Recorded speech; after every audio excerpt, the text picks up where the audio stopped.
Morning, everybody. Morning. How are you? I'm good. Fantastic. Beautiful day. Look at these lovely people. Look at these lovely people. We are so blessed today.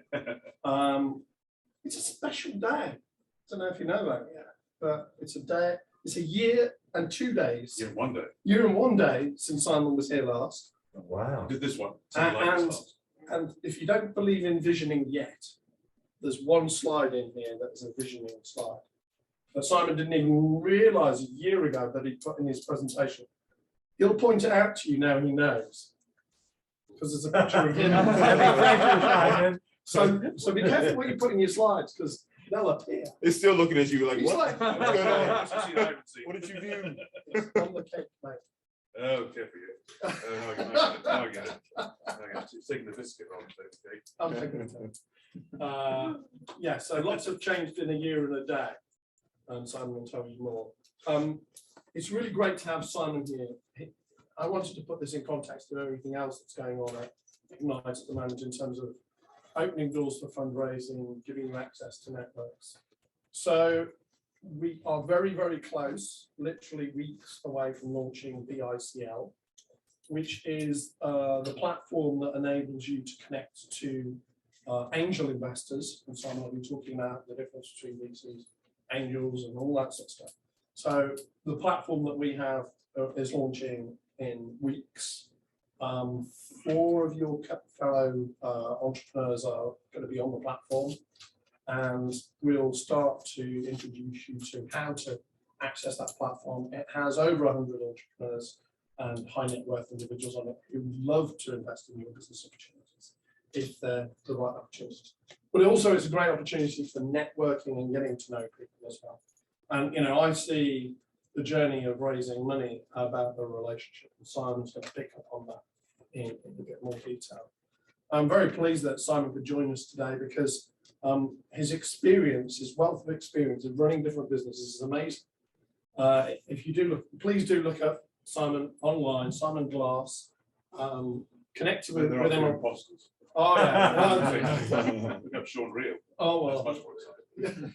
A truck driver in Alabama apparently. But do look Simon up online, and you'll find somebody who's got a wealth of entrepreneurial experience as well. He's run and developed businesses in the entertainment media space. He's worked with the US Embassy. He's set up a number of businesses and been involved in large corporate projects, which are, give him a wealth of experience. Simon's also one of our mentors and is mentoring one of the cohort 2 candidates, Kim. I met my mentee yesterday for the first time. I met on Zoom. 3 minutes. It's great to meet in person. Yeah. So I'm sure you can sneak another mentee in as well. Simon's here for the next 24, 48 hours. Yeah, and fly back to the States on Monday. So. But he is here pretty frequently, and with wonders of modern technology, we can reach out to anyone at any time. He is on the platform, so that's your way of accessing him. His contact details are there. I'm going to pass over to Simon now, and during this we want it to be an informal chat, and it's all about getting as much as possible from Simon's brain into our brains. So don't be afraid to ask questions. Thank you, Simon. Well, thank you. Before we start, I've got a bit of knowledge for this morning. So if anybody is peckish, you can eat while you're listening. So you might want to share those around. Morning tea time, I say.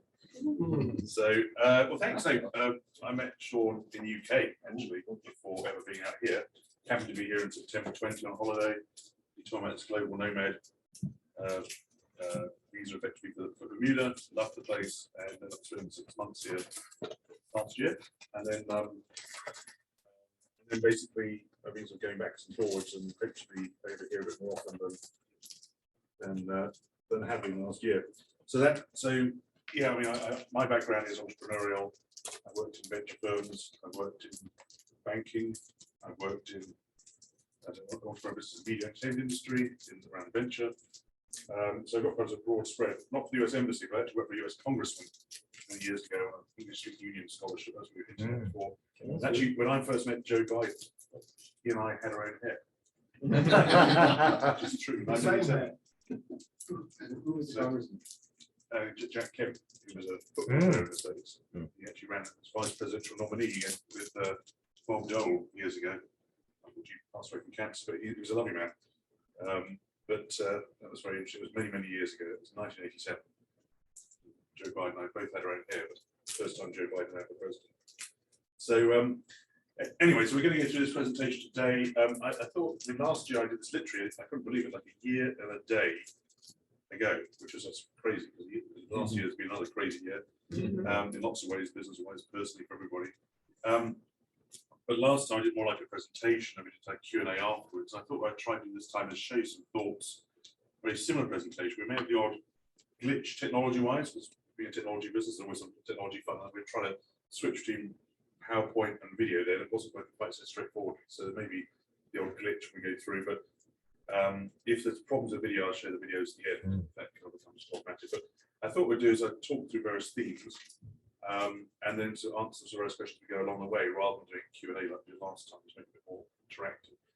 Can I just ask before we start, does anybody know what a venture capital firm is, or private equity firm versus an angel? Have you come across these terms before? Yeah. So, okay, so just to refresh before I go into this, there are different forms of funding. I teach business years ago in business schools, free business school, isn't it? There are different forms of funding. There's obviously debt and equity, principally to fund the business's growth. Debt is usually what banks provide, but there is something called venture debt, which we'll come into later. But venture firms and private equity firms and angel investors also tend to take equity as opposed to debt in your business, but there are some sort of crossover instruments like convertible notes, which are half debt, half equity, which we'll see. But so basically, when you have a company you're trying to raise money, you're trying to obviously pitch people to back your business, and in so doing, when you get them to back your business, they take a chunk of equity. And obviously, it's only 100% of the pie eventually to give away. And different types of investors fit different kinds of periods of the business. So obviously here in Bermuda, most businesses are working with a local market, and they may be trying to grow internationally, or often obviously I was quite sort of BDC yesterday, and obviously trying to get tracked business in as well as helping local businesses. So there may be some businesses that relocate here that they can access certain kind of funding to grow now, and other businesses here that try to get started and grow out later.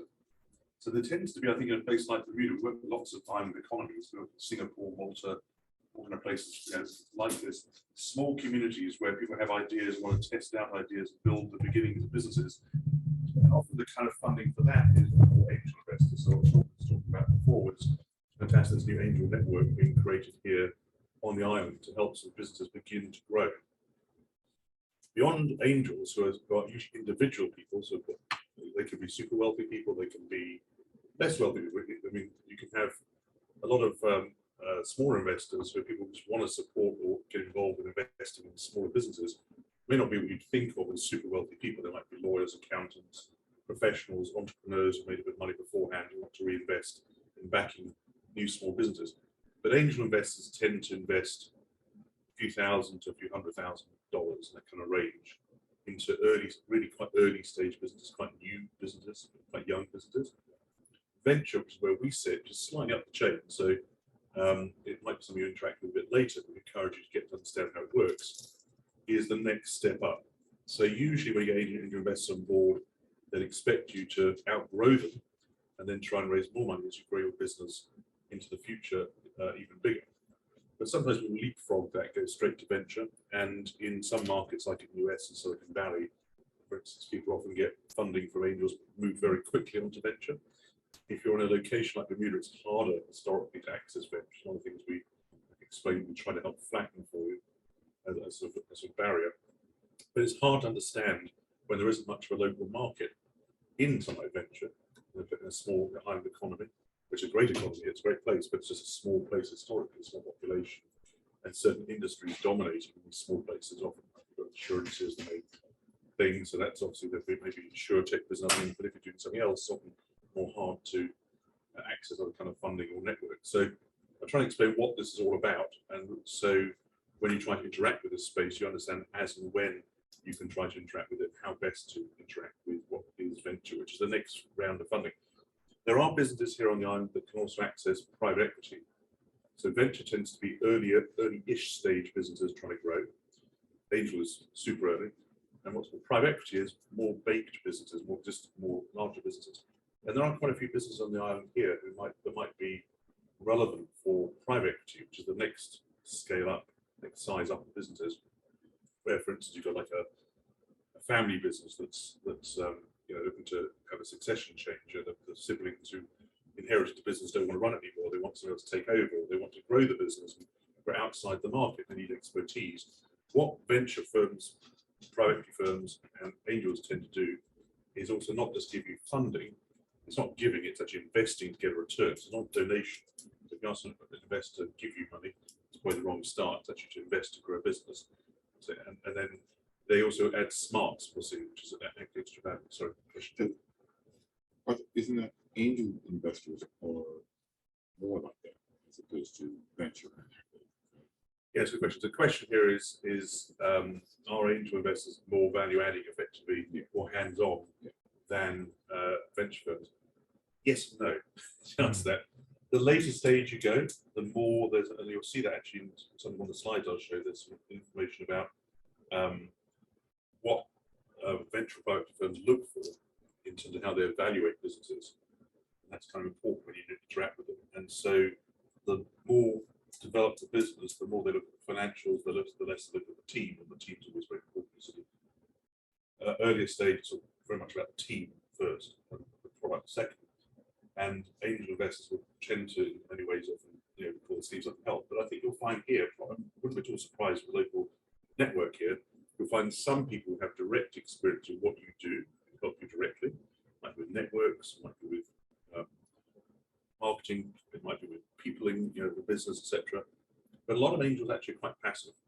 So our business is backed by 43 or 44 angel investors, who are backed by angel investors business, and some are very active and email me all the time about various things, and some are very quiet, passive, but just there for the ride because they just think there's a good opportunity they want to get into and exit and set up on stage. The important thing that all these investors bear in mind, and it's often quite hard to think about this, is you need to think from day one, is my business sellable? And if you may not want to sell it, it may be, and there's a term lifestyle business, which is often seems to be a bit pejorative. We don't mean that way. But lifestyle business, you've got a business, you're happy with it, we don't want to have any change of ownership, it's cool. That's not the kind of business that's going to interact with the space model. If you want to get private people or venture firms or private firms to invest in back your business, you've got to have a plan in 7 years' time to sell the business. And that is quite a hard thing for most entrepreneurs. I went on a talk the other night, I was here, a law firm that we do some work with, and they were talking about the exit of Athletica, this athletics news business, based business, to the New York Times recently. And one of the things they mentioned, actually from a CEO's perspective, is they said that when you sell a business in America, if one shareholder wants it, and that can be a tiny shareholder, thousands of shareholders sometimes, you have to, and I think generally you have to disclose all the major management's compensation that we get paid, exactly what we get paid when you sell a business in America. That's even a private sector. So that's like New York Times buying another private business. It's not even talking about listing a business. So I'm sure the requirements of listing is even tighter. But you end up in huge scrutiny. And a lot of entrepreneurs, they won't ever want that. They won't want to have that kind of scrutiny. They won't want to have these companies poured over by other people. So if that isn't going to suit you long term, selling the business may not suit you long term, in which case you don't want to get investor support because investors are going to want to sell. They don't want to just take a stake in your business and mosey along. They want, in most cases, sell. Historically, in private equity venture, people were more interested in dividends, the share of profits cut spitting out of businesses. For the last decade or two, the focus has been much more about selling rather than just on dividends. That's a bit of a background about the space, I suppose. So we're going to try and share this video. This video may not work because we're trying to do it for. This is our sort of corporate video about what we do. So what we do as a business is based upon sort of experience that Sean was talking about before. We set up this business originally as a database, a global database of venture capital and private equity firms, which people could look up. What it turned out was we got to a certain point we wanted to ourselves as a business monetize, maybe find a way to make money out of the data we put together. And there are lots of data businesses out there that collect data and sell data. But what we found out interesting enough is that most entrepreneurs looking at data about investors don't understand what they're looking at. Not, again, not being negative. It's like, why would you understand all the terminology? It's not your business. You're running your business, you're trying to grow your business. And we found that lots of entrepreneurs spend most of their time trying to raise money rather than run their own business. You probably had that experience, you will have that experience. And that means you're not running a business. So what are you actually trying to market to these new investors if you're not actually running your business because you're spending your time trying to raise money? And that most entrepreneurs don't understand what they're looking at data-wise. So they may think, oh, well, I'm looking for an investor looks like this, I'll try and find out about them. But there's all kind of nuances about how that actually works. So we found out that most entrepreneurs using data systems around the space were just looking for who might invest in them, who might back them. And similarly, we found those VC firms, there are other things they can do as well on our platform, but most VC firms are looking for deal flow, looking for opportunities. And if we could help to filter the noise, cancel the noise, as we call it here, that would help by creating effectively a matching capability. So we moved from collecting data alone about the private industry to allowing entrepreneurs to put a bit of information to a system and automatically get a shortlist, a bit like when you use Google to find a restaurant or something. You go into this and we put in some basic information that will give you a graded series of shortlisted potential investors. Although at this stage, much more focused on the venture space than the angel space. So you may find if you went to this platform with an early stage business, you might get some cool matches or some warm matches, but not perfect matches because your business isn't quite ready yet.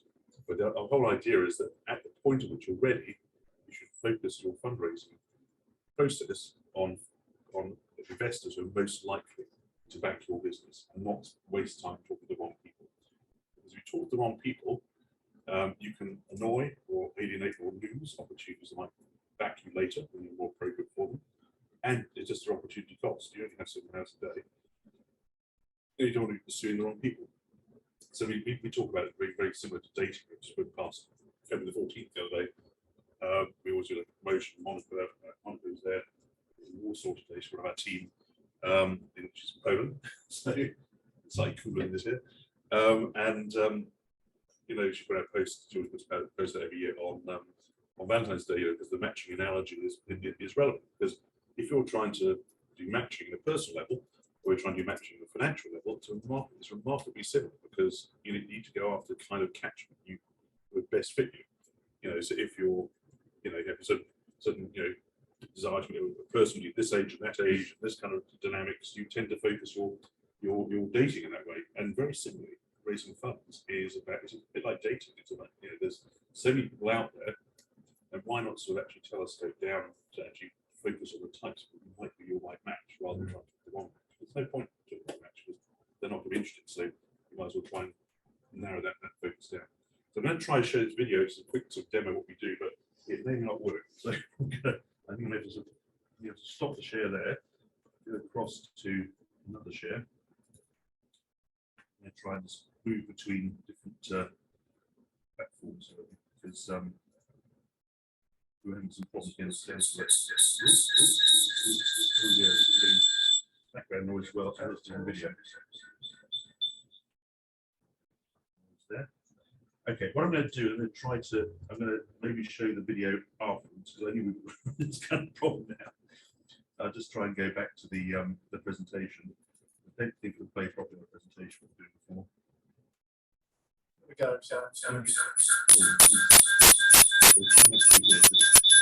Did you Is that it lasts longer than most marriages? So you want to make sure you find the right match. Just like in love, there's a perfect match for entrepreneurs and investors. Qodeo automatically matches entrepreneurs with best fit investors, saving you time and money kissing frogs. Revolutionising the way entrepreneurs and investors match and get funding, businesses of all sizes can set up a profile in just 5 minutes and gain access to a world of opportunities for just $9.95 a month. And for a little more, Qodeo's concierge service can help you improve your profile so you attract the right investor even faster. Whether a startup or an established business looking to evolve, Qodeo connects you with opportunities far beyond your own traditional network. Always on the hunt, Qodeo instantly notifies you when your preferred match is found. No long courting process or middleman required. Qodeo helps you confidently connect directly with best fit investors worldwide, giving you access to more than 1,800 leading venture and private equity firms, pre-vetted by 30 of the world's top business schools. Qodeo matches you with the right funding, fast.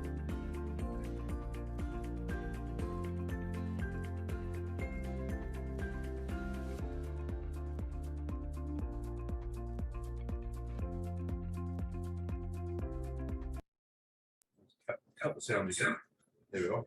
Okay, I'll explain a bit more about what that all means in a minute, I suppose. But basically, what we do is automatically match and shortlist and grade matches. So if you spend a few minutes building a profile for Qodeo, then you go through a sort of payment gateway. We're going to come to a promotion later that Sean and I will mention at the end of this. And then you sort of see matches revealed potentially, and then you can actually sort of shortlist them and then try and make contact with them in various different ways. So I'll come back to perhaps what that's about if you're interested about what we do, and maybe at the end of it we'll talk about the promotion for you folks. So we wanted to just a question. Sorry. Yeah, that's all right. I picked it up as well from the online. But the question is, at what point do you know that you're ready for this stage? So you have these sort of steps from angel discussions going through to the VC private equity space. How do you know when you're ready for each of those steps? Okay, that's from online. Sorry.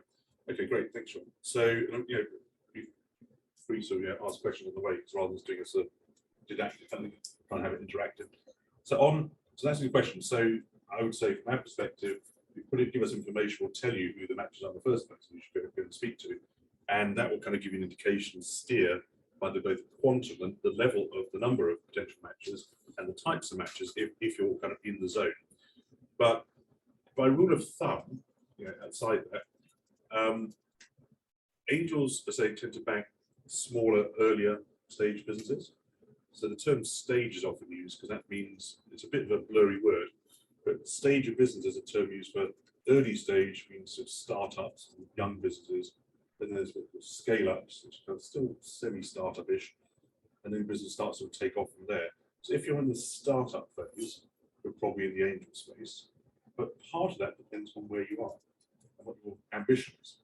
So in markets where you've got a small market and you've got to kind of prove something out, and you're not quite ready, you don't have enough traction for your product or service maybe yet, you haven't quite proven it in some kind of way yet, that often means angel space. So where you've got a very early idea, although sometimes angels try and want to see a more evolved business you might expect, which can be quite frustrating to entrepreneurs because you've got to get between the idea through in the very early stages through to execution of something. It's very hard to get there without some funding. So you get caught in sort of chicken egg kind of scenario. People want to see more than you can show because of your current funding or capabilities at the moment. They want it all sometimes, and so sometimes you have to move back to kind of the stage at which you're at and expectations, and that relates to valuation actually as well. So valuation is also a key indicator. So if you have an early stage business worth less than $1 million, something like that over here, that's probably the angel space. Once you start to have a business that's worth potentially in the millions, I was talking to the mentee actually yesterday about valuing businesses. In fact, it was the opposite side of this. I'll come back to a second. Valuation can be an indicator of what kind of space you'd be in. Is your business pre or post revenue? If it's pre-revenue, doesn't have revenue, it could be in the venture space, but it may be in the angel space. If it's got revenue, it's likely to be in the venture space, or if it's got a lot of revenue, it's likely to be in the private equity space. So revenue is a bit of a proxy or indicator. And then how much you're trying to raise is a critical question. So if you're trying to raise less than $1 million for your business, which implies your business is probably worth several million, because you're obviously raising a proportion of the value of your business. So if your business is worth 4 million, you're raising $1 million more, making your business worth 5 million. That's probably just straddling the venture space or angel space. If we're raising less than $1 million, that's probably the angel space. But don't forget, just because raising less than $1 million doesn't mean each angel will give you $1 million. It means you may have to stitch together 20 or 30 or 40 angels in some cases all together to make up that million, because their ticket size may be much lower. So the ticket size of the investor is quite a strong indicator, which relates to the ticket size of what you're trying to raise. If in the venture space, you might have one or two venture funders at $1 million plus putting money into a business.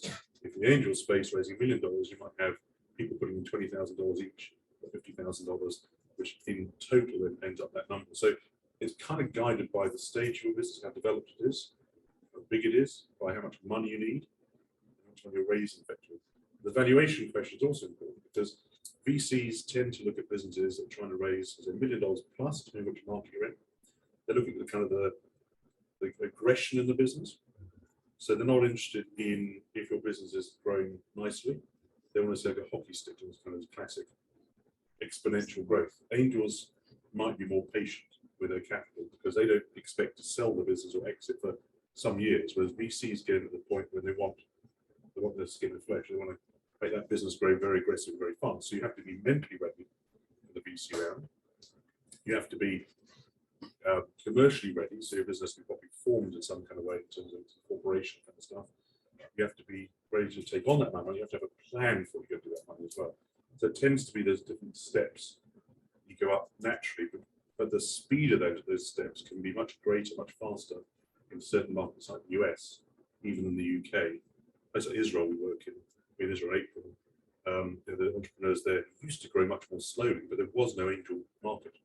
So they had to leapfrog other places to get venture funding to the US in particular. Now there's more developed venture market there.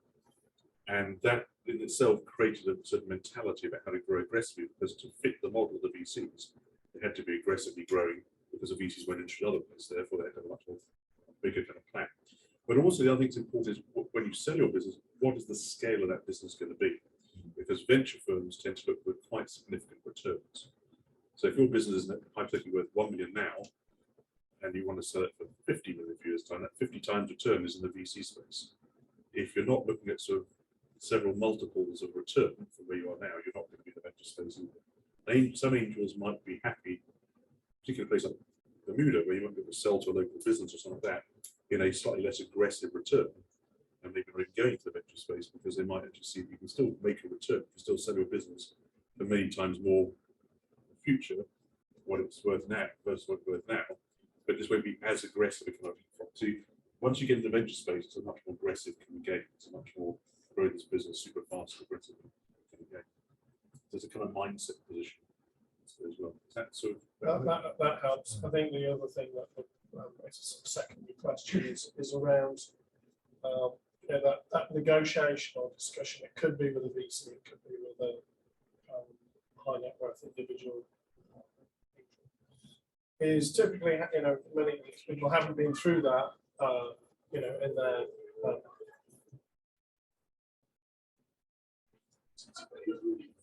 people haven't been through that experience yet. So what sort of questions do you typically get asked in that early discussion when you're talking to a VC or a high net worth individual? questions they'll ask you. Yeah, what are the typical questions? What do they want to know? So one key thing, you'll see this a bit later, I'll get to the slide, but it's what people are looking for when they back a business. So some of the questions are not even verbal. In fact, when we meet VCs for our research programs, we get data on these VCs, actually 6,000 VCs. Now I'm quoting rather than 1,800 in that video, so a few months ago, it's got far more in there. But VCs tend to evaluate businesses on paper in various ways, just to cancel the noise report. So there's a guy who runs SoftBank, this huge Japanese VC in the US. He actually went to see it about our business, corporation, our business, and them. And he said, "Oh, we've got all these businesses coming all the time. Why do we need to kind of like, why do we need Qodeo? Why do we do?" And they said, "Oh, you're like noise cancellation." With his hand over his headset. Your noise cancellation for venture community. I use that phrase quite regularly in the business because we cancel out noise. There's so much out there. So to be looked at in the first place, we come with these tips here. Actually, some of these are very relevant. You need to be kind of in the zone. So like it goes back to dating analogy. So if your business is an agri, let's say, you need to find a venture backer that's an agri. If you're going to talk to a venture backer that's not an agri, in agriculture or something, you're probably in the wrong space. So what we do automatically through our algorithms, our system, is to understand what sectors of space you're in, to try and shortlist you should talk to in the first place. That's what we're doing effectively. You need to know, like the dating game, is that person in my kind of zone? Are they age range? Are they my sexual proclivity? That kind of thing. That'd be the same kind of thing in funding, because you've got to match with an organisation that's going to be in your space. Do they invest this kind of amount of money? Are they in my space? But then what they're going to be looking at, the primary thing that angels and to a great extent VCs look at is the team, the people behind the business.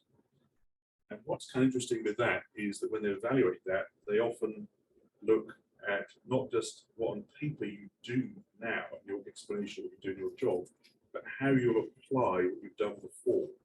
So I was told once by somebody involved with our business that I should talk more about the capability of business-to-business sales I had from previous work experience I had, rather than just what I do in my job, because I need to do business-to-business sales in this job.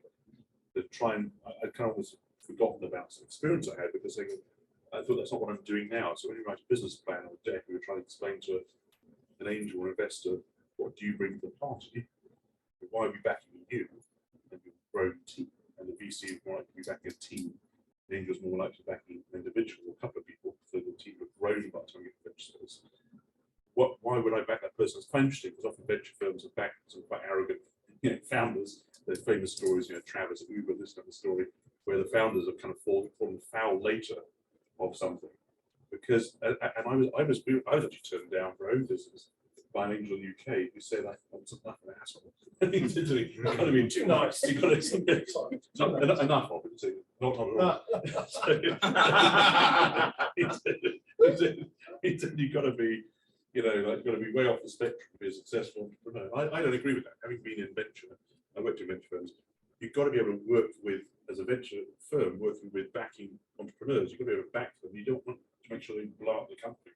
There was a CEO in Silicon Valley who let down a firing announcement on Zoom or something. Yeah. I've read this, and loads of staff left because they got annoyed with how this CEO is behaving. He's now back in his job again, but the whole morale of the company's gone. And earlier stage businesses, venture and angel-backed businesses, are quite affected by who the CEO is. Is the person dedicated to business? So an angel might say to you, okay, if I back you, first of all, tell me about you and what I'm getting behind, what I'm getting for you. That is the same for VCs to a certain extent, but less slightly. So what's your product? We'll see that. It's important. What is it you're doing? And often people back the team more than the product. So you may often think you got to talk about the product first, but actually you should talk about the team first. I think in early stage businesses, because they're backing the team. I've got a question. Thank you so much for being here and sharing your what you do. And that is around the noise cancellation from the perspective of somebody sitting in Ignite. How much value does Ignite offer if they say, we see these entrepreneurs rising to the top of our cohort? And I just think, because you don't just check with the team, you're going to check with people around the team as well to say, do you see value in what they're doing? Do you see them as learners? So I just wonder how much value, because you're here with Ignite. I think that's great. Having come here I worked in Cambridge in the UK, VC, around the 2000. And we were one of only one or two venture capital firms operating in Cambridge at the time. And there was virtually no VC in town. Our first fund was £35 million. Now there's billions of the management effectively have been through that particular firm. But there wasn't any cluster, there wasn't any place to go. In fact, we were established an incubator back then because there wasn't any place for students to go and start business. And that now 20 years on, it's like that's history. The place is great. So you need a catalyst, and that's this facility is fantastic. I speak to somebody in Utah about shareholders. I said, "Where are you? It's like a cool place." We're like, Bermuda, really? It's like a beach, didn't realize this kind of office space and facility here. They said, you get the facility, you get the people insurance, but there's obviously an international community. You've got Don here behind the scenes here who backed this place, who have very broad experience from Canada and the US. We've got a nice sort of global mixer. And just bring them together to camaraderie and bouncing ideas off people and stuff is great. That's one of the things we didn't have in the height of the pandemic, was the ability to just have informal chats. I see loads of informal chats happening here. If there's weakness working in the background, because we bounce off each other, they kind of lending each other some equipment. That kind of thing shows you can work with other people. So that's useful. But from a VC perspective, or angel perspective, why it's useful for the network, it's like a kind of imprimatur, it's like a stamp. So having got through, many of the business here I saw when we were interviewing business the other year are much earlier stage, much newer, need far more help and learning the different skills that Ignite the team here can offer. And it's different kind of skills, because often in regional markets and places that aren't the centre, and we're very much about accessing capital as a business. We want to make sure we can get access to capital. It's about democratizing access. And that's about having low cost, easy systems that we offer for ourselves. But it's about organizations like this helping equip people in markets that aren't the obvious markets. If you're sitting in New York or London or Berlin, you generally tend to know what's going on, although actually some entrepreneurs not having feel what to do in those markets also, even when you get started. But in markets where you're at slightly off center, you need those skills and that assistance to help you be positioned right against competition from other entrepreneurs for those venture funds or to grow your business. I think it's a huge value add. Yeah, I think that the other thing, just to add to that, Simon, would be that when you're pitching to high net worth individuals or VCs or connecting with, as Simon said, the earlier you start dating, this isn't, go straight to marriage stage. This is a process that might take you a year or two. Find out who the right VCs are, work with people like Simon and his group, his platform. But when it comes to talking about Ignite, I'm an investor in over 50 businesses. The reason that I would invest in companies that come through this is you're much more likely to succeed. Like, 85% of the business out there are startups. We'll fail in 2 years. Our ratio of success is almost the reverse of that. So, from an investment point of view, the VC, as you go up that ladder of investment, they're willing to accept less and less failure. Yeah. Because they can't, they're as a slightly philanthropic investor who might be part of our, they may be going, well, 50%, 80% of them will fail. Sorry, just one question. One quick thing. There's 2 questions here to come to. I was in Mumbai in India early in the days of this business when we first set it up with co-founder effectively. We went to go and see a VC there to get them on the platform, to get them to actually use Qodeo. And also raising our own funds at the time. We were talking to would they be interested in what we were doing. And we never ended up doing a deal with them ourselves because they only invest in India. So there's another thing that we have to know who invests where. But I always remember this guy said something very interesting. He said, "Who's backing you already?" And we were very early days. We had a few backers, and we were actually based in London, Australia, for that story. So, and we had some backers where we were from. And the guy said, "That's really interesting. It's like a trick question." Is that the fact you've got backers from where you're from is like a sort of an endorsement of who you are, because people, sometimes it's difficult to raise back where you are because you may not be in the right space. But if you can get backers from where you are, Ignite is like an indirect backer, sort of financial backer, but it's an indirect backer because it's like a reference point from where you come from. That's a positive, because if you can't get back from where you are, that seems being negative by investors or angels or VCs. So having had Ignite's backing here, that's a huge check to anybody internationally or elsewhere you might look at and going, okay, you were supporting your home market because you had something bound to offer the market. There's a question about that. Thank you. So we have a question online from Robin asking, what are typical minimum metrics that VC, PE, each of the individuals are looking for in order to partner with them? Okay, so it's a bit like we said before. So the question is about what metrics. So there are multiple metrics that you go into algorithms, which sounds system. And I will come on to a few tips here to give you, we'll kind of speed through a few of these in a minute as well, so we get through some of the stuff. The key thing really is sector stage amount. And then obviously, when there's a fund, there's actually valuation, the team thing. But so venture firms like angels have their sweet spots. So an angel might say, I have on average put in $5,000 to $10,000 per angel investment, and that's a sweet spot. And so if you're raising millions, that may not make sense for you to go and talk to that person, because the amount of time and effort spending talking to them compared to somebody else may not make sense.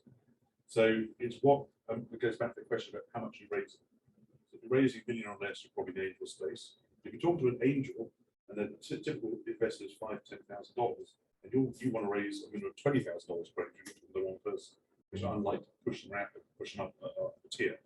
Venture firms are quite rigid in the sense that have some flexibility, but they're relatively rigid because they raise money themselves from their own investors. And when they do that, people forget about their pitch. It's for limited partners with the funders of venture capital firms. And they really have to answer to them in terms of they put out their own document, their own pitch documents, effectively to their own funders saying, this is the sector we're going to work in, this is the kind of returns we're hoping to get, this is the kind of size investments we're making, these are the kind of businesses we're going to be backing. So if you don't fit those criteria, it's very hard to get venture back. And one of the problems in venture, or one of the things we do at this platform in shortlisting, in cutting noise for entrepreneurs, is it's very confusing for entrepreneurs to interact with, because you might see somebody appears to be investing in your space, even if they're not, or they've checked various boxes and directories saying, I'm in all these things, but actually not in all these things. So you waste time trying to talk to them. In fact, they're just interested in what's going on noise-wise out there, but not actually, they're never actually seriously going to invest. So I think amount of money sector with angels, some angels, which is less a space where I've had experience with angels, obviously. Some angels are passive, as we said before, they just want to return in many cases. Some angels really want to get involved in your business. The question is, are you happy to have involved in the business? They may want to be a director of your company, something like that, if they're involved.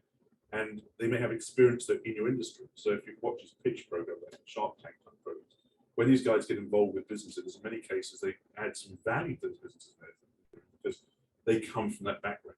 So the earlier that you get, before the earlier the company stage, the more aligned you might be to some investors in the business, having experienced the industry to give to you to help transfer that tacit knowledge of school to the business. Another question in the back, sorry, in the back, and then we'll go back to you. No, you just dealt with part of my question, because I was going to say, well, let's say say you approach them.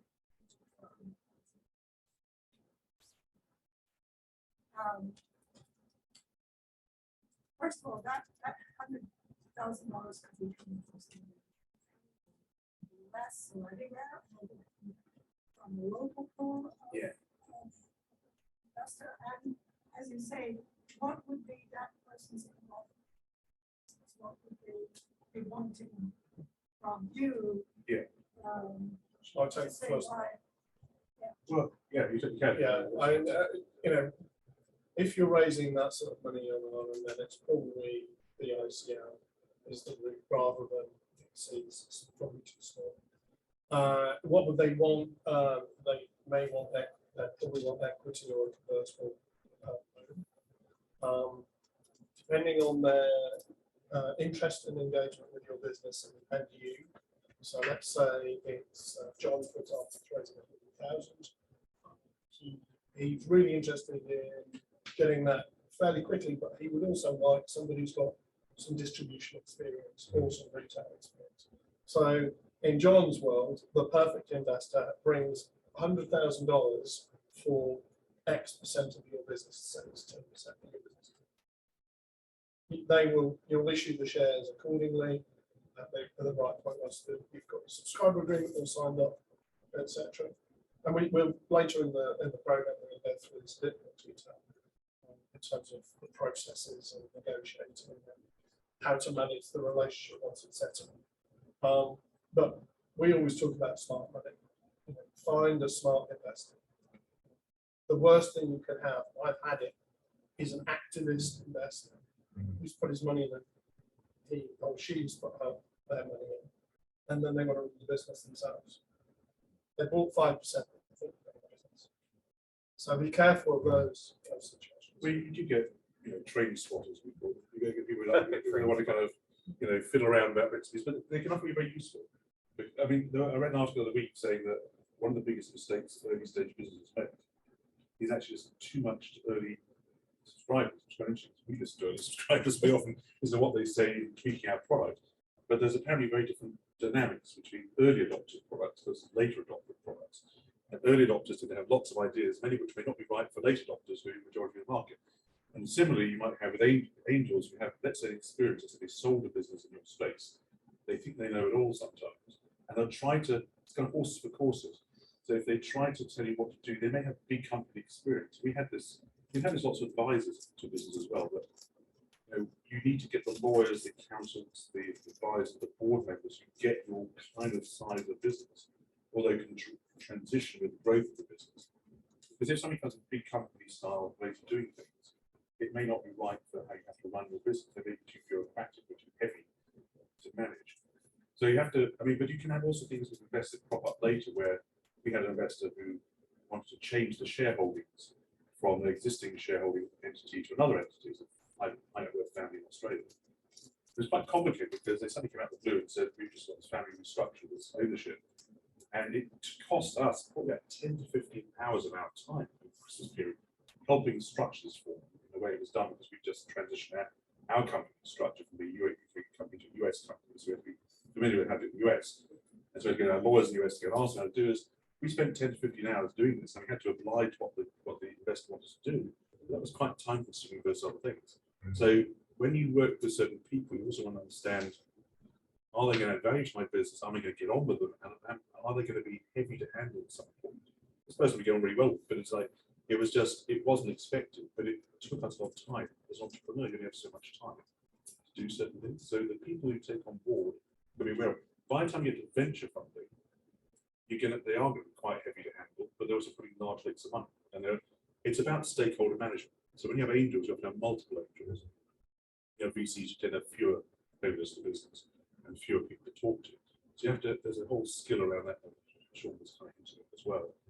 On the geography, it's quite interesting because on one of our videos about sort of the ecosystem of investing and stuff, and we see that we can, as a business, we can flatten barriers to access to capital by having an app. We're actually currently not a web application on the internet, but not actually an app. Will be out very shortly.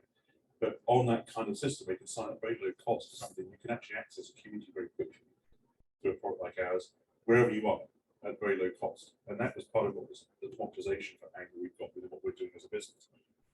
But and that's part of your familiarization of what's out there. But VCs have metrics around what they have to invest, as I said before, but also geographical metrics. So it might be US VC says, I'm interested in your business, your Bermudian business, but I'm not going to invest in a Bermudian structure. Now, some will be okay with it, some won't. American VCs tend to be most comfortable with American company structures, like Delaware corporations, that are used to investing. You know, most brilliant business, but if they're not either allowed to by their own investors to invest in non-American businesses, or they don't have familiarity with it, you're creating a transaction cost of friction to them. You know, when they look at lots of businesses, you've got to make it easy to do business. It's like sales and raising money. So you've got to make it easy to do business. So even if you're a Bermudian business, if you have to be incorporated in the US, that makes it easier to raise money from US VCs. When it comes to high net worth individuals, they tend to be much more broad. So they may have a social mantra, but they may say, I don't mind where the business is. But often with angels, also about local businesses, because that's their local community where they find and source opportunities. They feel most comfortable, you know, to eyeball, as it's called, the entrepreneur. There's one other question. I just wanted to scoot through a few of the tips here for you as well. My question, I'm very curious about the fee structure. Fee structure. Let's say in the sense that I'm fascinated by the fact you've chosen to charge $10 a month. Oh, right. But Is that a business? in the sense that, is that a filter to make sure you're not getting bots signing up? Is that like, I'm just curious about it, but it's not. No, it's probably not not fine. everybody There's else. a question about our business. So we're a subscription-based business, and it's quite interesting. We operate globally. That's because when you said $9.95, I wrote down $995 Right. rather than $9.95. $9.95. Yeah. So so just, I mean, that's interesting. Our angel. So why we end up with $9.95 is interesting. So a woman in London who's a top PR, city PR woman, is a very street smart, grew from very ordinary, very basic roots and became very successful, sold a few businesses in the financial space. She was like an informal advisor to us. Never joined the board, never invested, but gave us ideas and we punched this. And she was very big on, which researched this idea of having a low-cost model, because you want to make it as easy for people to be able to subscribe to something like this as possible and not make it expensive. It's got to be much cheaper than going to an accountant. It's got to be like a no-brainer. And lots of SaaS products are $10, $20, $30 per month. And if you're low cost, it's easier to subscribe to low cost globally. That price, so we on our tiering, we have subscribers in India, Switzerland, wherever. It's like 10 Swiss francs a month, $10 US, £10. It's not exactly the same, but it's roughly the same equivalent on the system. And very low cost makes it easy to adopt.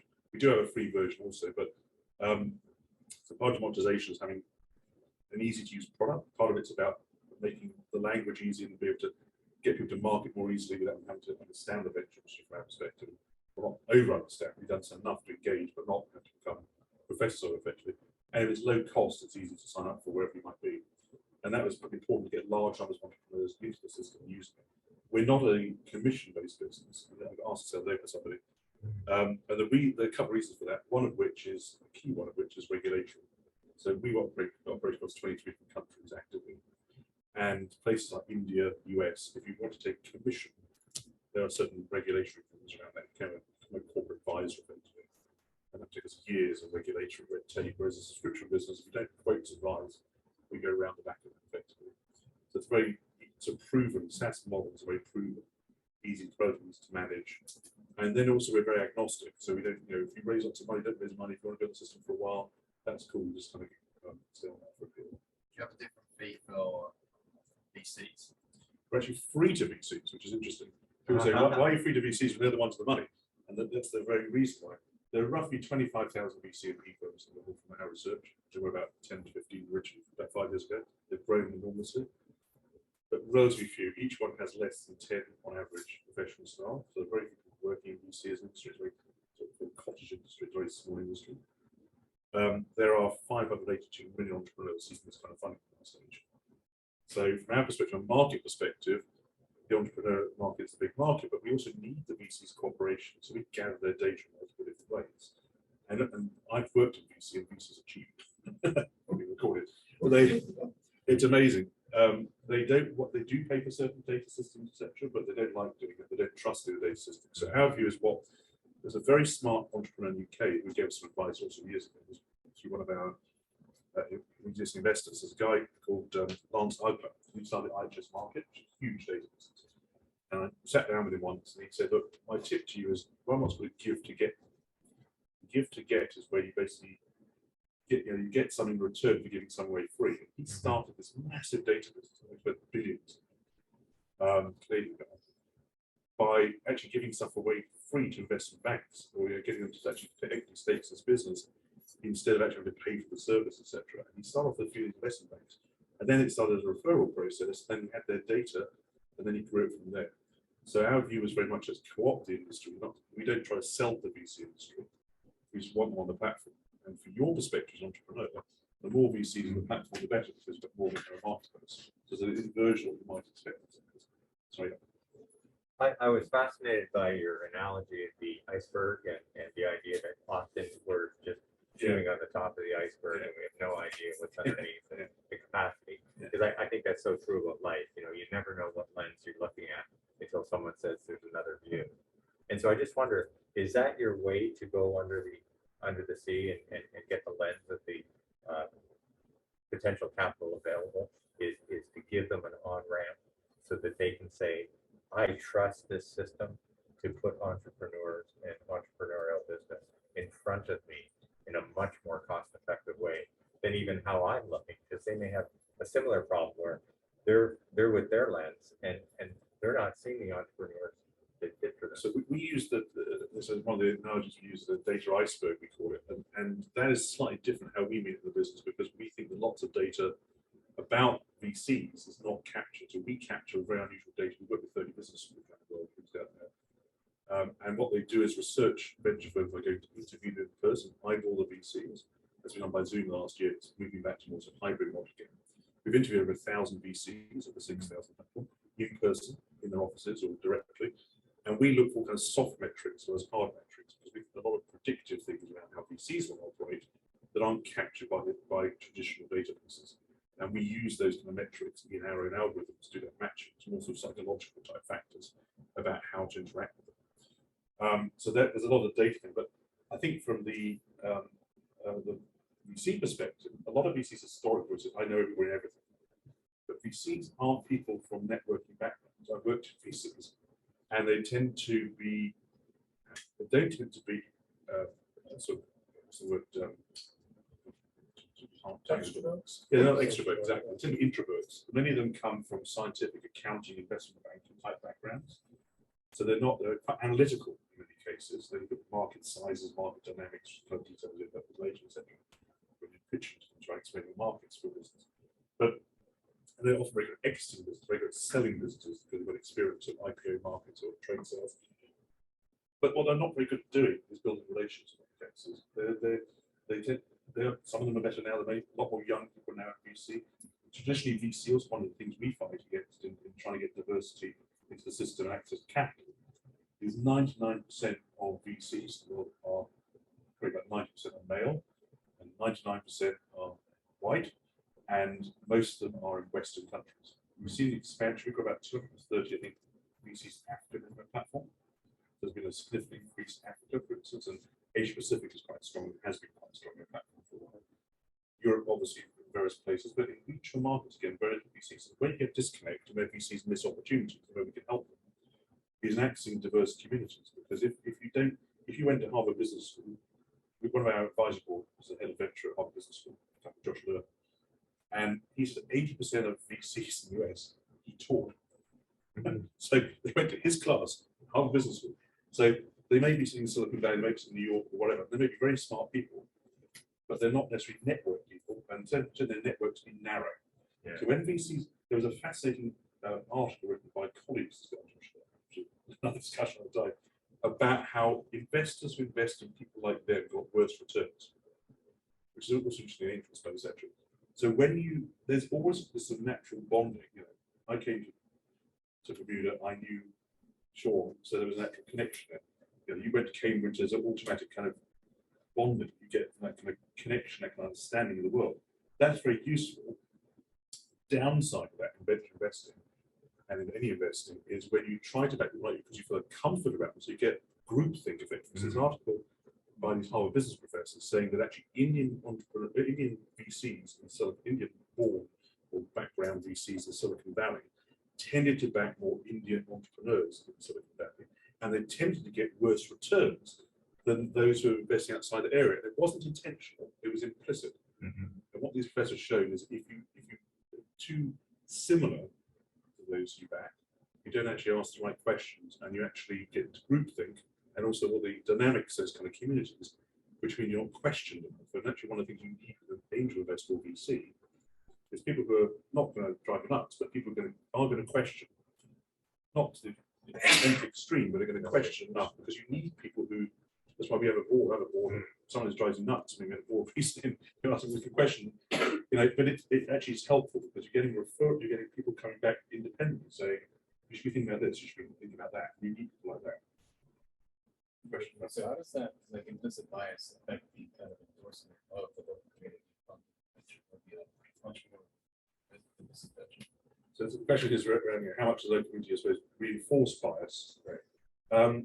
I don't even really say that per se, but very clearly what the Harvard people say, the closest to this was, if you back people too much like you'll get worse returns. They're not terrible returns, but less good than the benchmark might be. I mean, it's very interesting. There's been an emergence of diversity funds, the emergence of African American VCs in the US, which is a whole new area, far more female VCs. But you also have to make sure it's not just, for example, my old boss, who was venture firm in Cambridge, who was the chairperson of the British Venture Capital Association. I remember talking about female entrepreneurs, and she said, she's probably the top female venture capitalists in Europe. And she said, I don't back female entrepreneurs per se, I back the best entrepreneurs. I don't care where they come from, who they are. I want the best entrepreneurs, the best businesses, which is a different tack to some people who are more specific about saying, I want to back this particular community, find how I can back that particular community. So I think the very specific funds that have emerged in the last few years, interesting to see how they do, because if you are only endorsing something in your own community, you can end up with the same kind of group thinking that smaller community. You're not going to break out that echo chamber externally. So there's some really interesting research around this. Matthew Said's work in diversity is particularly relevant here. He looks at diversity in the team. So rather than diversity in portfolios, so if you find a team that's got a real diversity who think differently. And Ray Dalio has loads of work on this in terms of the process of getting teams to perform better. So Simon's point about coming into a board meeting, if I attended a board meeting and everybody agreed, there was no point in having a board meeting. It is actually having people who think differently, who've had different life experiences to you, that will improve the quality of your decision making. And my most successful investment today is a very diverse team led by them. It just happens that she's the right person, right? The team is the right diversity, the right mix of character, background, mindset, experience, life, life stages even. If you've got a completely young team, then they may be missing something. It might be patience that they need. The ability to step back from things and not be emotional about stuff. If you've got a team that's all female, they may not have the male perspective. They may be missing half the market. And the same with an all-male team. An all-male Harvard team, they may be exceptionally bright and good problem solvers, but they're going to solve the problem for them, not for a million people and make $1 million. It's the EQ IQ thing, and over time that changes with people. But you need to it depends what market you're playing in as well. So if you've got a very esoteric product, in biotech, one of my old mates from university who led a lot of the work behind the AstraZeneca COVID vaccine, the head of COVID response medical research council in UK. He was a venture capitalist, etc. And he was saying that those kind of things, it's like it's binary. The vaccine works or doesn't work. So or it doesn't work enough, and therefore it's never going to get you there. So you need to have. So in some cases, you need such a smart team of brainy to math mode types might be, because you need to solve some AI or solve a certain problem. There is no grey around that problem. It works or doesn't work, and you often need lots of sort of similar kind of writing together. In other kind of businesses, you need different kind of field for different kind of markets and communicate in kind of ways. But sometimes diversity is a bit of a confusing thing, because in our board, for instance, there are 3 white males who went to Cambridge, and we just came together in various different ways because again there was this kind of connectivity, but actually we're all wildly different. I won't go into why we're wildly different, because there's some quite interesting reasons about how we're all wildly different. But one was the former Chief Financial Officer of Standard Chartered Bank in Asia Pacific. One's an architect, and I've got an entrepreneurial background. And I think people can sometimes think diversity is an obvious visual thing, and actually often it's not obvious and visual. It's actually much more dynamic. So I think that I slightly reverberate against the obvious stereotyping what diversity means. Can I just say a few quick things about tips, because obviously I'm happy time-wise. You guys very much. At some point, but in this presentation, I'm not going to go through it in detail because obviously we've gone off in different paths, which is good because I didn't want to just do a presentation. I'll get a version of this done for distribution, but if I make a PDF as well, some huge files, I'll get some of my team to make into a smaller file so we can share this. But we've got some stuff here which is useful tips for you to think about how to align yourself, not the data you're getting, to your potential investors. And some of the tips here are relevant for angels as much as VCs. I'm going to run through a few of these things very quickly, high level, and then also want to talk about Sean's got a question for you all in terms of how you can access Qodeo. So we'll come back in a minute. So I just want to run through this very quickly. So this is a fascinating kind of conversation. There's lots of outtakes to this. And I'm going to try and be back in line in March, otherwise in May. And I'll try and be based here again for this fantastic meeting. The energy here is really great. I mean, it's really interesting. Now, I wouldn't have realised there's so much going on in this place. And I go around telling people that. Bermuda, and we go, really? They don't expect what there is here. There's so much talent, so many ideas here. But let me just give you a few ideas about this is relevant for whatever stage of business in many cases. There's got a few tips here about how to try and access funds, because it's sort of changed slightly in the COVID era. The world's changed a bit, I suppose. So I think many people think that getting investment is all about the pitch. There's so much focus on the pitch, onto the pitch. Actually, when you go to present what you say and what you show, but actually, from our perspective, so much work needs to be done before the pitch. You need to be equipped when you get to the pitch, but people kind of forget that it's just the pitch. But this is like a headless chicken running around, going after its opportunities. You know which opportunities to go after.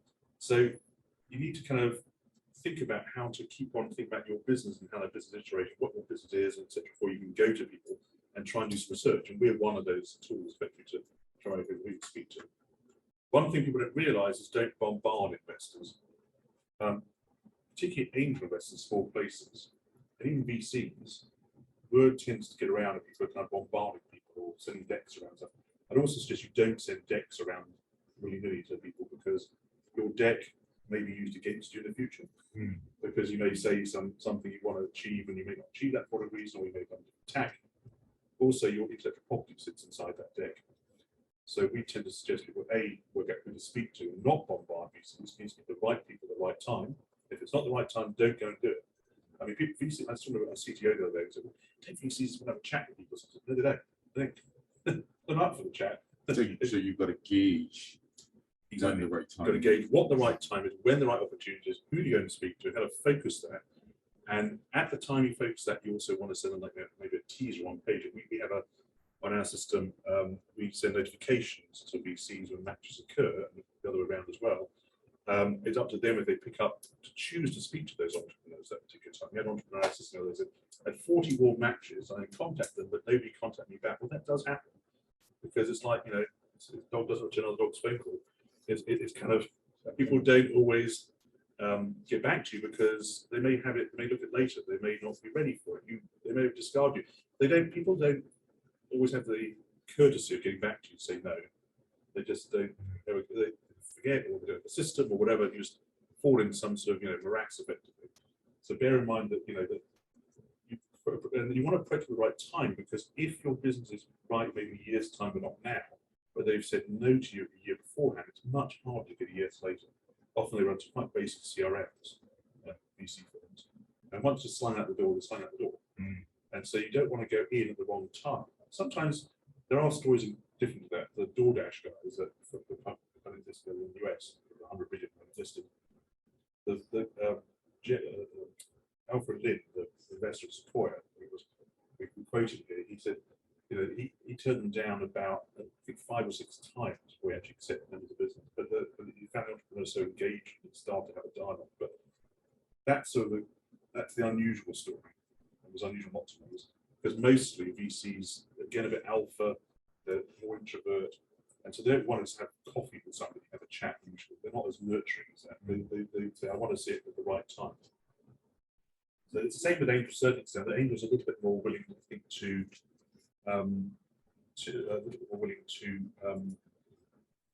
have more of a conversation. But it also takes, once you actually get in the door, there was something on LinkedIn said that all sales like investment.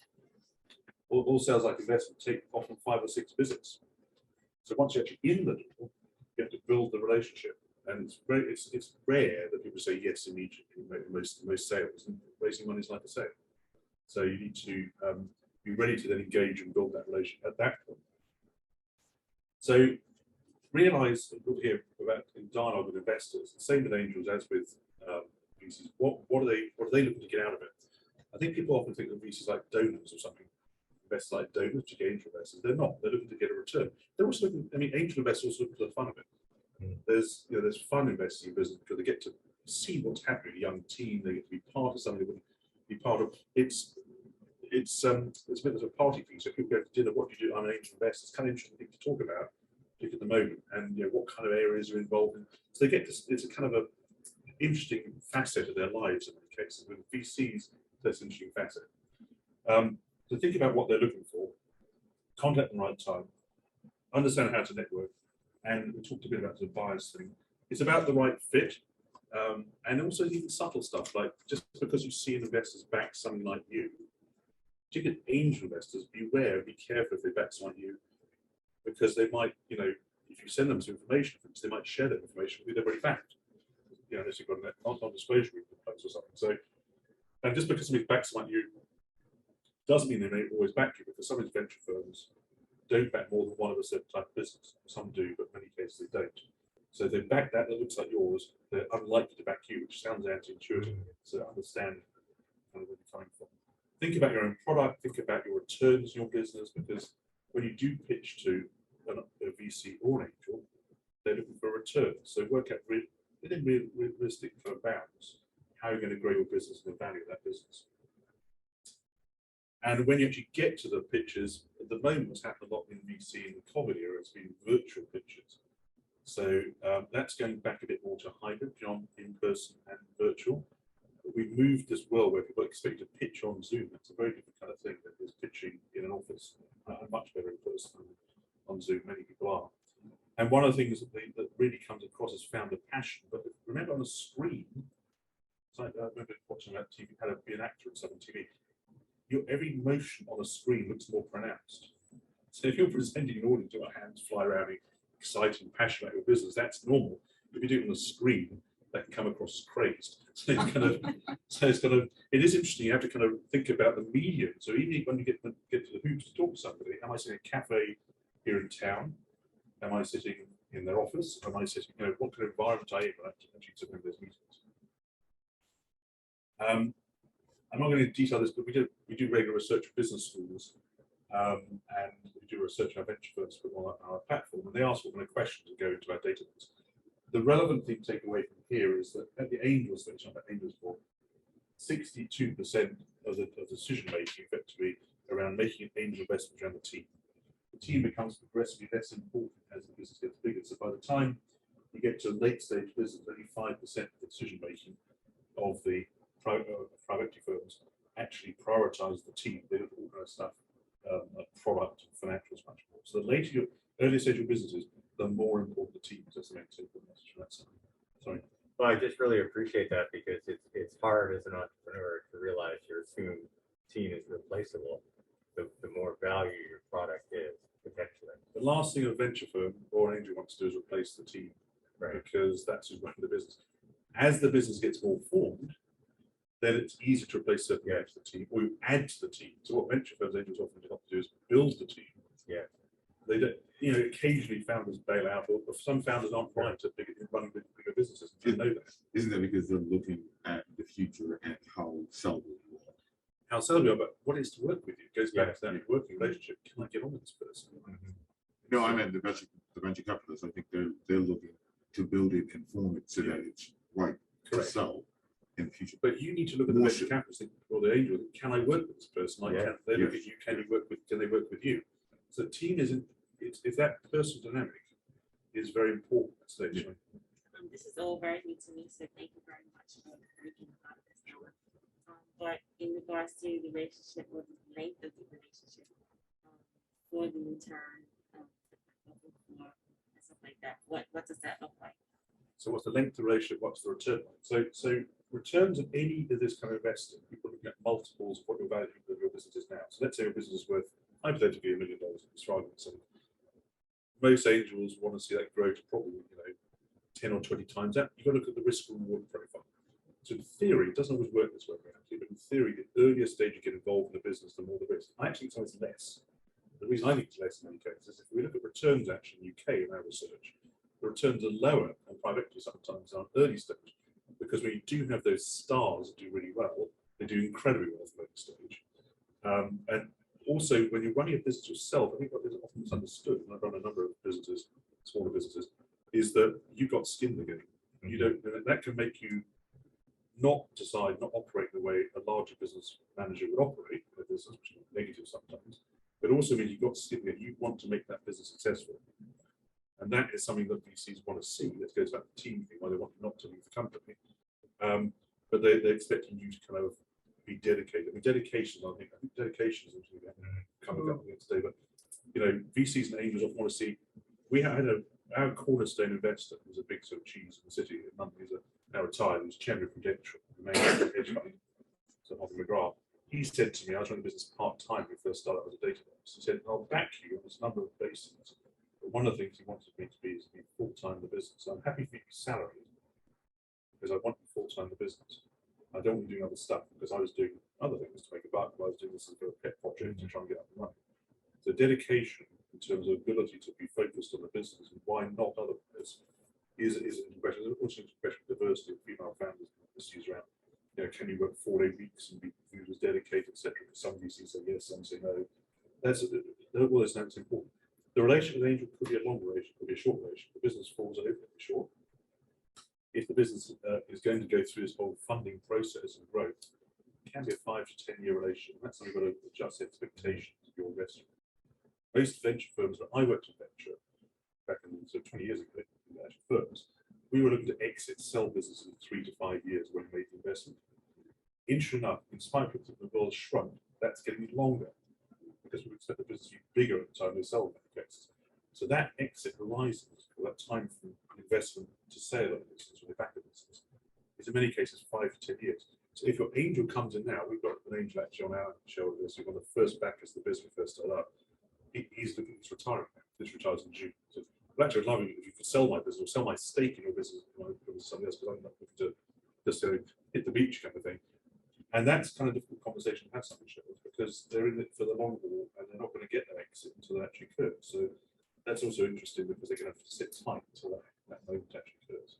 There are ways of selling the shares in private businesses. That's not a position. I think just to build on that point about timing, Simon said it earlier, talking about patient capital. So you need to understand with, some VC houses, they're in and out in 3 to 5 years, maybe. They'll Simon will know, what their time horizons are. If they're making an investment, they're thinking shorter term than an angel. Also think about what it is you want, not just in this round of capital, the next round of capital and beyond. So I've had investors in my businesses who've come in, for £50,000 or $50,000. But they've said, look, I know if this is successful and it goes through this stage, you're going to need more capital, and I'm willing to back you in the future. That's brilliant, because you don't then have to get into this continuous raising money. So very often as a CEO or a founder of a business, you can spend so much time raising the money and not running the business. So just be careful. And I often say the chief financial officer and the CEO, they should also have a chief fundraising officer on the board in some companies, because it's a lot of work. And I've invested in businesses that, as Simon described, I'm locked in. I can't get in. BP have just invested in it at a 10x multiple, but I can't go and put that in the bank yet. Maybe in 5-10 years I'm able to.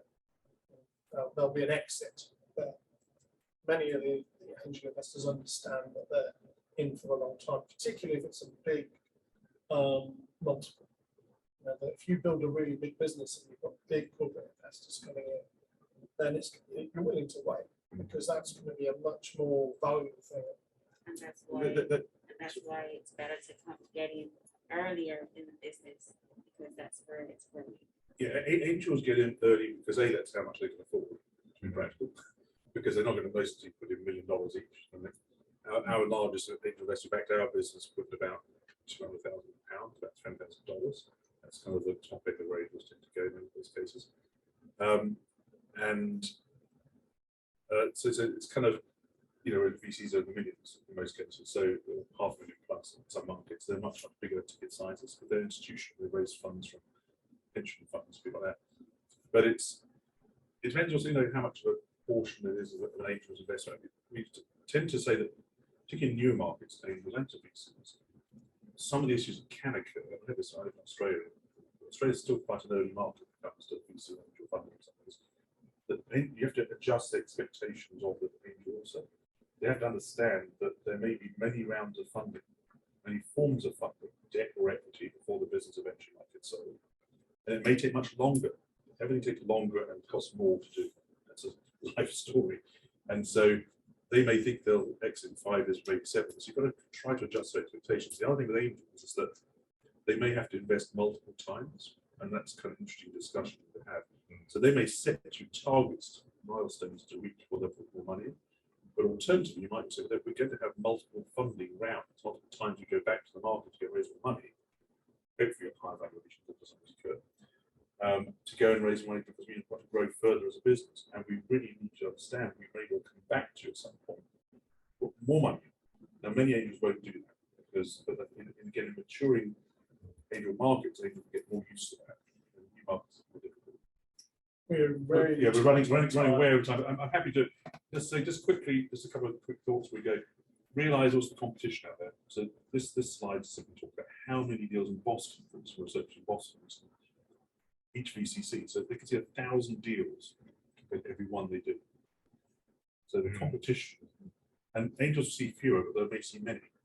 Because angels may see 100 players and invest in a few, but they're still seeing many. So remember, you're up against other people. And they're just, there's got a few other sort of tips and things about this. So I won't talk too much about us. There's another video which you can see on YouTube. There's just somewhere down here. Sorry, this slide here.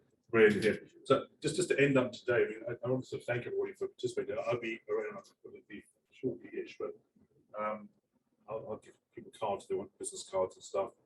Sean has our details. Sean was going to mention promotion here for if you want to get onto Qodeo without paying. So even though we're 10, 20 bucks a month program on, we have something called concierge, which is $20 per month, which includes not just the matching on the system, but also access to events, reports, and we also do a personal review of your profile. So we will be AI at the moment. We still do is do an interview. Monica and I sit on a call and we actually go through your profile you built on Qodeo to make you more matchable. Because often entrepreneurs don't realize what they've got, they undersell their proposition, and that improves their matchability in the system. So we've talked to Ignite about taking some concierge passes from us and be able to give some out to some of you folks for free. But there's a bit of a wrinkle there, so let Sean talk about that. But thank you very much, and thanks for your time. And all Thank you, Simon. Great. Simon, thank you. There are some chocolates, and I also wanted to thank the Ignite staff as well. So this is to the Ignite staff to say thank you as well. I'll give that to. So thank you for Thank hosting you. it this Thank week you and very hosting us much. today. Simon incredibly generously supporting Ignite again. The little subliminal vision of him and his bride, who recently got married as well, was it's actually a presentation. So beautiful young lady. He's punching well above his weight. I waited. When you get to our age, our weight tends to go up. It does. It does. Couple of things that I wanted to mention. Simon has been working with us developing a program with Ignite, and we're pleased to announce that we are buying 5 packages for the community. If you're interested, message hello@ignitebermuda.com, and we just want to know the why you want to be on the platform and why now, and we'll select 5 people. It may not all go in one go if we only think 2 of you are ready. You know, but you know, it's for significant opportunities. So particularly those online, we'll be sharing this more generally across the community as well. Get your proposals in, and we'll let you know at the end of the month who's been selected for that process. I also wanted to mention that a member of your community, it's still not public knowledge, but has raised 900,000 in the last couple of months. Predominantly from venture capital, and that's a business that was on the last cohort. So it is possible to go from Bermuda to 900,000. That's fantastic. So these I want to be part. We want to be part of a community that changes the barriers and the stories that we've told ourselves about what we can do. This is now possible. We're giving you access to these tools. So congratulations to those involved. My final thought for the day is it's great to see you all. Hello, everybody in Internet land. It's great to see everybody, and I look forward to seeing you over the next couple of weeks. Yeah, so just thank you, Sean. Thanks for being here this week. It's been fun being here this week, and we'll be back. And we're happy to sort of field things. Monica put up a generic email address, which is team@qodeo.com if you've got any queries. Just team@qodeo.com. Qodeo like rodeo with a Q instead, no U's there. We can obviously field questions, but with what Sean is giving away, subject to whoever wins these competitions, is an annual pass to concierge. So it means instead of paying for, it's actually $99 for a year if you buy a year, but it will be free to the 5 recipients there, and it starts whenever you put that token in. When you go in the system, you override the payment page with that token to that token that Sean will give you for the 5 winners from today. But that's obviously horses for courses, so you need to be in the right stage. Just because you don't get onto it now doesn't mean in 6 months' time you're right. Like I was saying, it's the right time to do this. What we would recommend is you start doing research around funding well before you do the journey. It can take many months to put together lists and short lists through us, through other sources, through angel, etc., to begin to manage that process. And at the point you hit that process, you have to be ready. So we often encourage entrepreneurs to be on Qodeo before they're ready to engage those VCs. And we found that VCs reach out to entrepreneurs on the platform. So randomly, you may have a VC that finds you on their shortlist because they get the opposite side of this. They get their own shortlist of entrepreneurs. You might go, oh, I want to cherry pick those big opportunities and reach out to you out all of a sudden. But you don't want to be a deer in the headlights. So you'll be ready for that conversation. So thanks so much, and been great being Thank you, here. And sir. we look forward to continued work with the folks here at Ignite. And thank you so much for hosting this week. Thank you so Thank you, much. Simon.